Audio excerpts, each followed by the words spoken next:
Viewers, what to make of Tipu Sultan? Is he the unifying nationalist he is made out to be in the countless TV portrayals of his storied life? Is he the relentless harrier of the British we have come to know through our history books? Does he deserve to be placed on a pedestal as he has been for much of independent India's recent history? The quest for the truth about Tipu has been joined by Vikram Sampath, who is famous for having written the most authoritative treatise on the life of another Indian icon, Veer Savarkar. In his 900-page rollicking and accessible biography of Tipu Sultan, full of anecdotes, Vikram Sampath takes us down a series of twisty paths in the search for the truth about Tipu. So what actually has he found?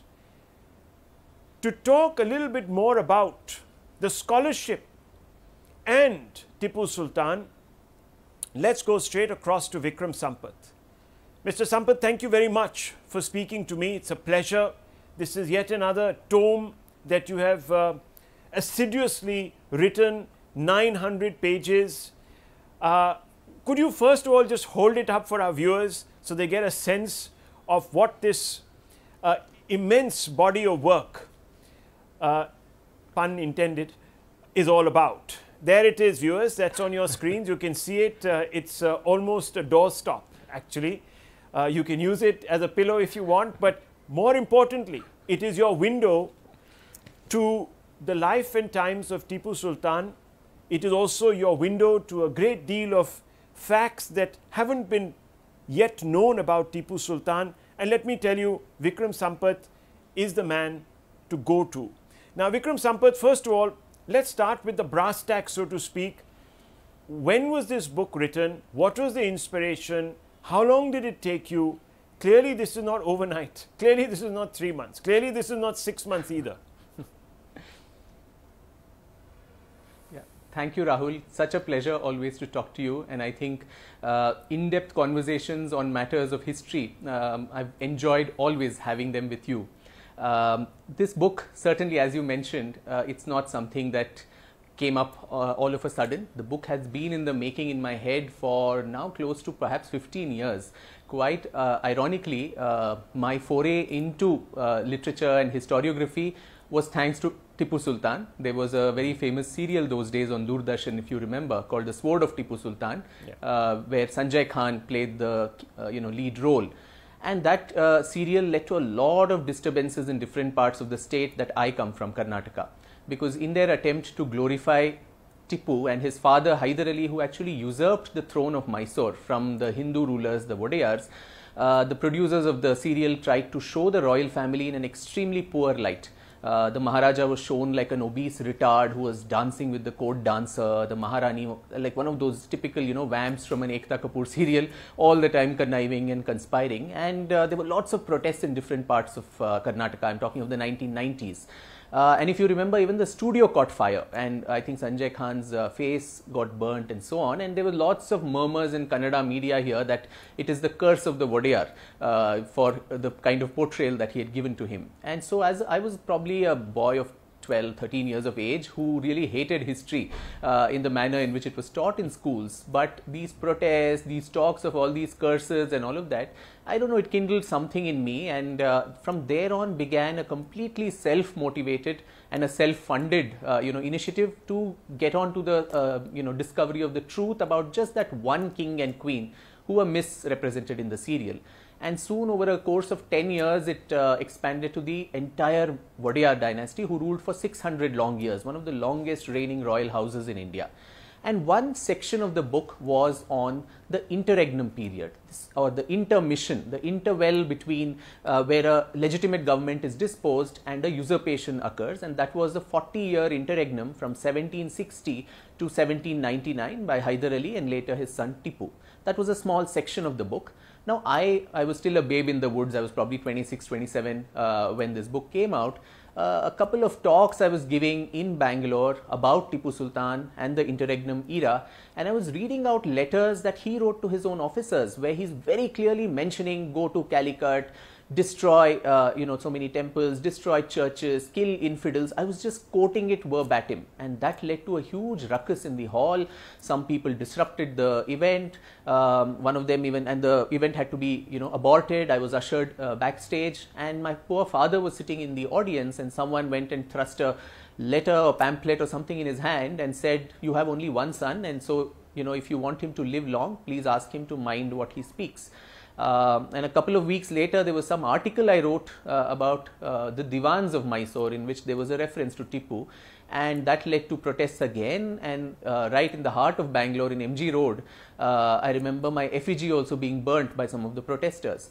Now, obviously, we at home were not prepared for something like this, and my parents, particularly my mother, was extremely hassled about this, and she extracted a promise from me that I'll never talk about Tipu Sultan in public. Of course, I kept my promise to her till the time she was alive. We unfortunately lost her in 2018, and since then this book has been re-germinating in my mind. And it took me around 4 years later to revisit all the sources that I was already familiar with about Mysore history, to revisit them, go deeper into that, and that's how this book came out.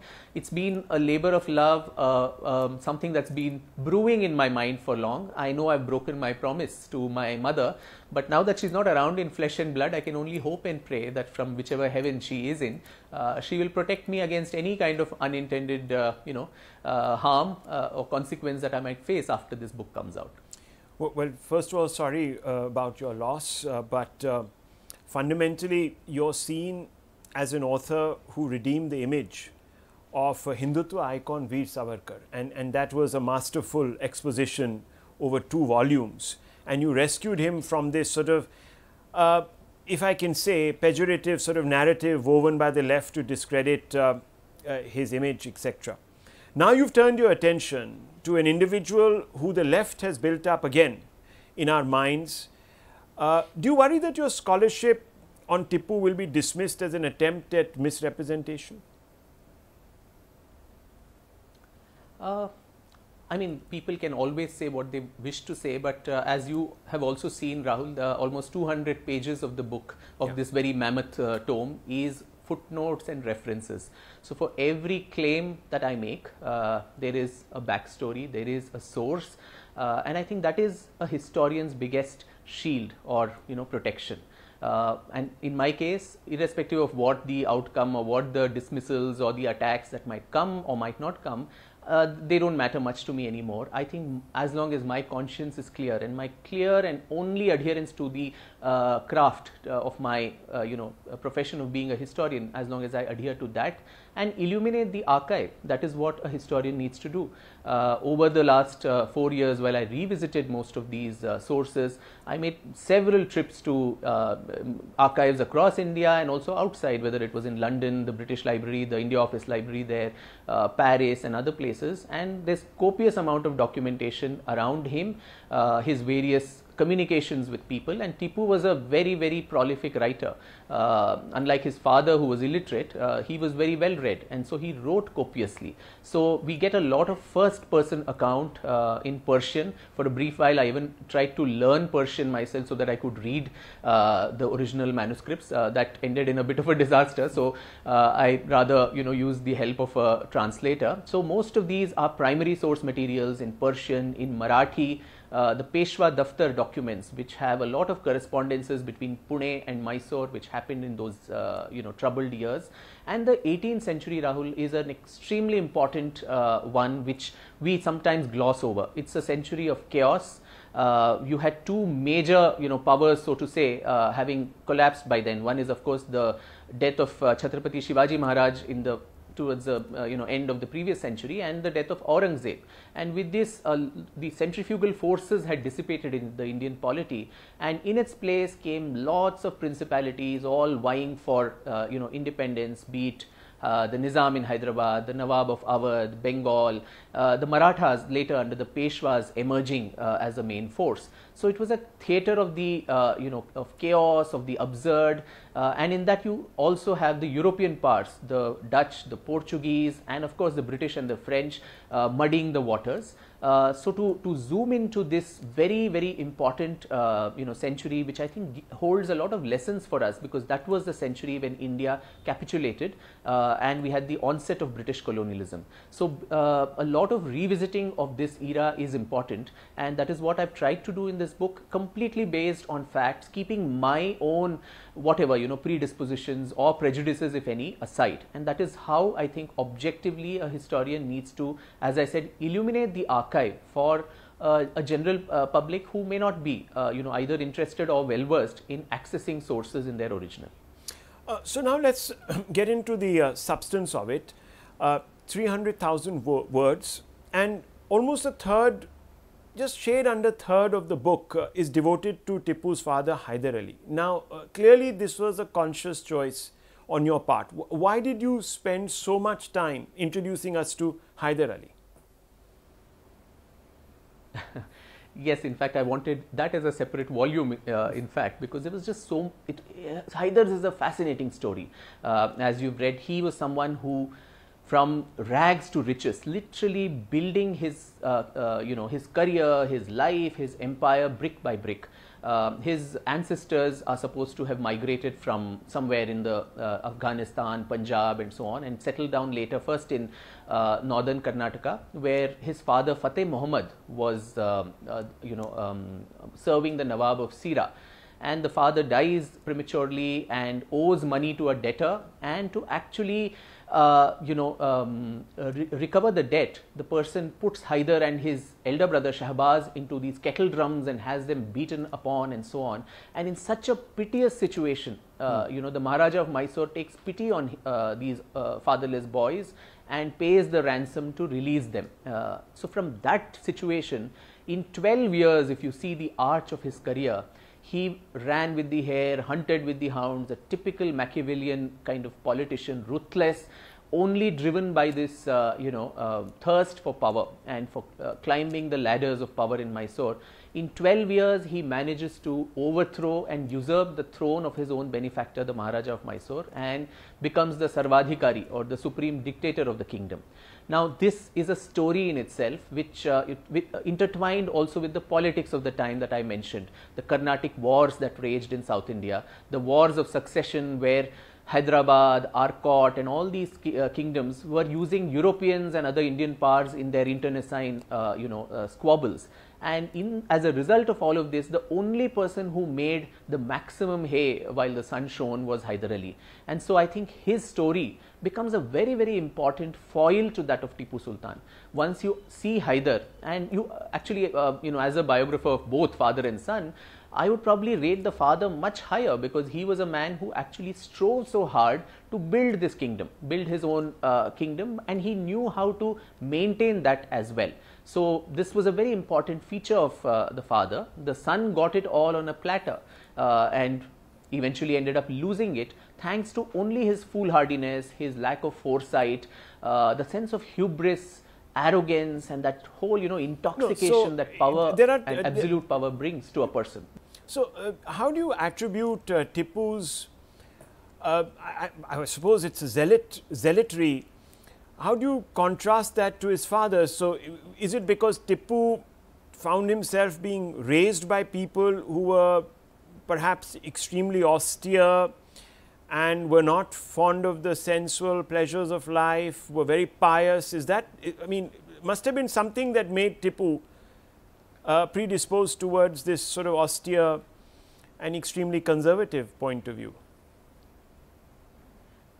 I think the seeds of bigotry and this kind of strict adherence to tenets of your own faith were laid or sown in his mind in his childhood because of this teacher and so on. And he was, as I said, a very prolific writer and a reader. So he read a lot. In fact, from his palace after his fall, the British, got thousands and thousands of books in several languages, largely Arabic and Persian. He was well versed in these languages. He would read a lot, but a lot of these books too from his library, while they are of other things, astronomy and physics and history and so many poetry and all of that, several books are about jihad, about what a mujahideen needs to do. In fact, one of his attendants, Abdul Shustri, he actually writes this book called Fathul Mujahideen, which details the detail of how a mujahideen should actually conduct a jihad. So I think somewhere when the father was away in battle and so on, the son seems to have absorbed a lot of this, the austerities of the faith. And immediately after coming to power in 1782, the first 5 years for him were a dream run. It was a dream that any ruler could have. He concluded the Second Anglo-Mysore War, which was midway through somewhere, and his father had died in the middle of the war. He conducted it superbly to his advantage with the Treaty of Mangalore, which actually was the last document where an Indian power had an upper hand over a European power. So that was a great success. He had managed to vanquish the Marathas during their subsequent attacks on Mysore, because Pune was in turmoil. Madhav Rao had died, and you had the whole Barbhais there after Narayan Rao's assassination and so on. So he managed to vanquish the Marathas. All the smaller rebellious Palegars, Coorg, Malabar, he managed to vanquish all of that. Internal sabotage, he managed to vanquish that. Attempts by the displaced royal family to dispossess him, that also he managed to subdue. So this huge sense of I can do nothing wrong, the hubris, the arrogance that came in, that is a story in itself. In fact, there are a couple of anecdotes where his followers and army men tell him not to proceed forward because they expect a cloud burst, and he pompously says, you think I cannot command the clouds to stop their thunder on me? I can do that. But then sadly for him, the clouds actually burst, and there was huge rain in which the entire army got stuck. But that apart, he had this highly bloated self-image.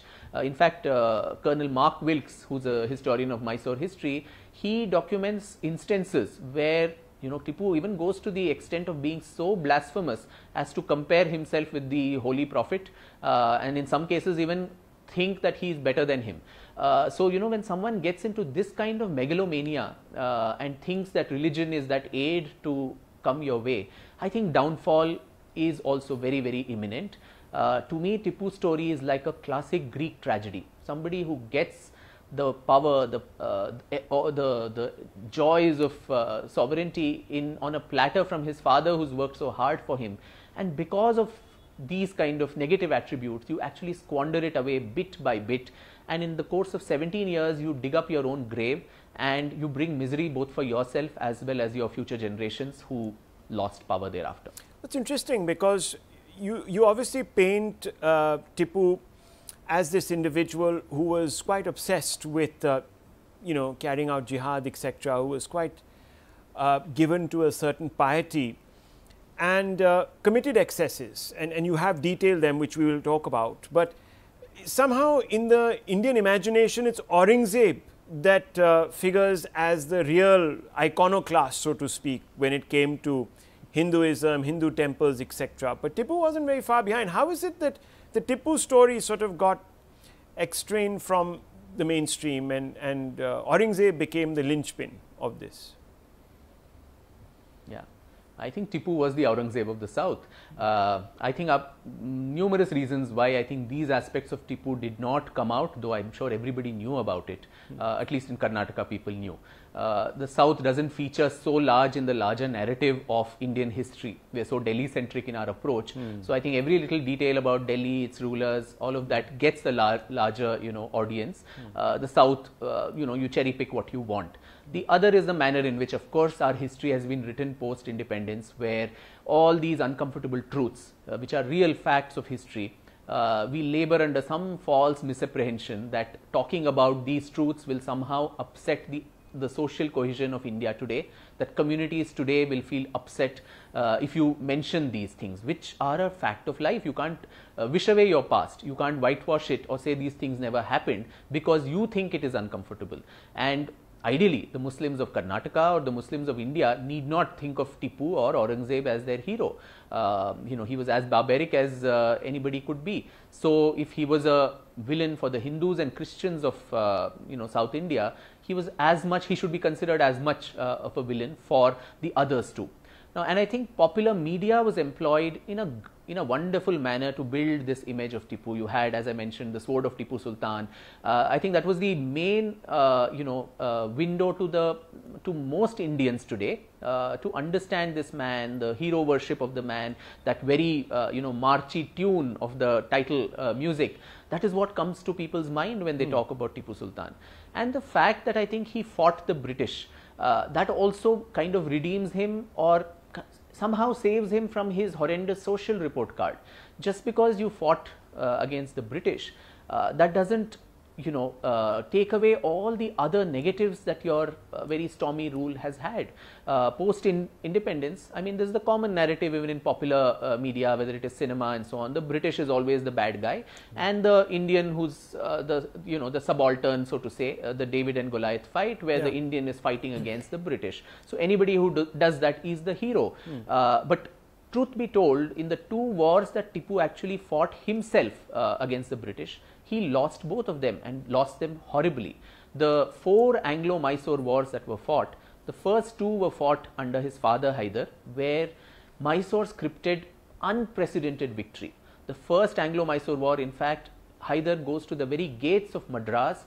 The British could have been exterminated from India at that point. He makes them sign an extremely humiliating treaty, something that makes sends shockwaves back in London. The stock prices of the East India Company tumbles down and all of that. The court of directors are so livid with what the company has been doing. The second Anglo-Mysore war too, where Tipu of course played a very important role in both these wars as a deputy to his father. In fact, there is the Battle of Polilur during the course of the second Anglo-Mysore war, where he defeats this man called Colonel Bailey, which is painted actually at the Darya Daulat palace of Srirangapatna. It's called the Lali Bailey Yuddha. So there it's like a propaganda art about how Bailey is shown as this very effeminate person sitting in a palanquin, twiddling his thumbs and so on, and these two are the macho men who are riding their elephant and horse and defeating him.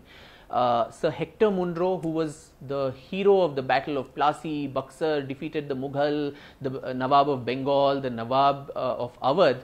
He literally throws away all his guns and ammunition in the water tank in Kanchipuram and runs away to Madras to save his life. So that was the terror which Hyder could actually instill, in his opponents, and Tipu learnt those tricks of the war very well under his father. So that's why he managed to conclude the second Mysore war with a lot of positive gains to himself.